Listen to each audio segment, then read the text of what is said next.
Hey guys, so we are going to go ahead and try a dewy look. We've got some stuff to be covered, but we are going to start with the Divine Moisturizer. I love it because it's moisturizing and light on my skin. We're going to let that set and then head to our glorious primer.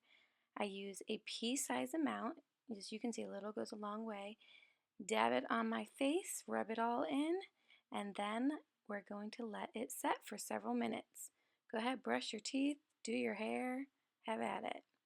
Now to mess around with the dewy look, I'm actually going to mix a drop of the liquid foundation and my Uplift Eye Serum. Normally the foundation would dry to a matte finish, but because I added a little bit of uplift, it gives it a very natural look with a slight dewy finish. Rubbing it on in with my hands. Next, we are going to conceal our problem areas with this Touch Concealer. A little bit goes a long way, literally a pinhead amount. Onto the eye primer to set my eye makeup. It keeps it lasting all day. Then we're going to contour with Fierce. It is actually a loose concealer, much darker than my skin tone. As you see, I tapped off the excess and kept blending, putting in the hollows of my cheeks, on the sides of my nose, along my hairline, just to give myself a natural look. And then blending it all in with a fluffier brush. Blending is key. I'm going back to my concealer just to highlight a little bit. My nose is basically just the center of my face, as you can see. Underneath my eye in the shape of a triangle. If you've seen any of my videos, you've seen me do this about 1,000,002 times. On to a blush. I have it in Sweet here. I like it, and just put a tiny, tiny bit on. A little bit of this goes a long way too. Blend it all out. Okay, so I'm going to be using a pigment called Angelic. You can see it's a shimmery look, or I give you an option of Sexy, which is a slight pink undertone. I will be using in this video Angelic. I like it a little bit more. It's just a little bit more yellow beige champagne color. First tried it with a brush, and then I felt like my fingers were doing a little more of the trick. So tops of my cheekbone, center of my nose, tops of my lip, my Cupid's bow. Clearly I'm going back and doubling in here. On to palette 3, we're going to do a shimmery look. I've got Smitten, which is that silvery color. It's really nice and natural. You could honestly just get away with just that. Then I go with Determined, which is a matte gray color. I go with matte colors traditionally in my crease because it helps bring that area back, and since my eyes are hooded, it helps with that too. I'm putting it on my lower lash line.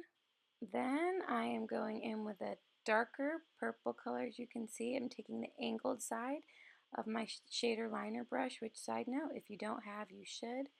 I'm doing a little triangle shape on the outer corners of my eyes and keeping it, making sure it's looking lifted, putting it, the darker shades on the outer part of my lower lids too, or my lower lash line. Now I'm just touching up the Smitten, the silver color again after all that blending, and I'm putting it a little bit on my lower lash line. Going and taking the Perfect liner, which is our black, I am doing my tight line, which it just gives your lashes a darker look without taking up your lid space. And I'm also doing my waterline, but only in the outer third or outer half. I'm taking Polished, which is a silver liner, and doing the inner part of my waterline to help brighten it up. I'm adding concealer now because apparently when you mess with dark eyeshadows and then touch your face, it gets on there. I don't advise.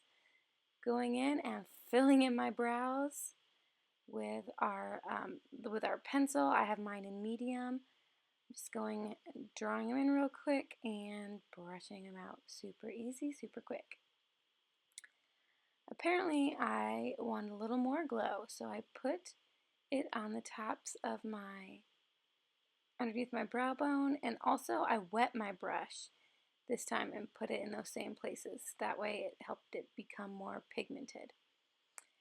Wetting your brush actually will do that to anything. Get a damp brush and do it. And here we have our gel, fiber gel. There's one lash for you all done. Well, almost done. It's got the fibers on. I still have to seal it. Slow motion so you could see the difference there.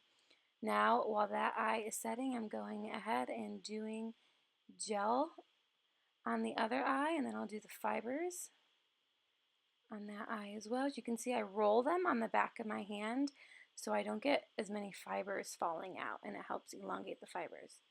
Going back to my first eye, I'm just sealing it all up, making sure I have a good sealing coat so nothing falls on my face throughout the day. Sometimes fibers will fall on my face during application, but it's no big deal, very easy to wipe off, as you will see here in a minute. I just put the gel on my bottom lash. I do not add fibers. The fibers on my top lashes only stay on the top third. This new formula, as you can see, wipes off super duper easily. It comes off so much better than the original. I've got my stain in Sappy to last all day, or at least several hours, I guess I should say. And that's it, guys. Hope you like the dewy look. I don't know if it shows up as well on camera anyway, but I am loving it. And thanks so much for watching, guys. Have an awesome day.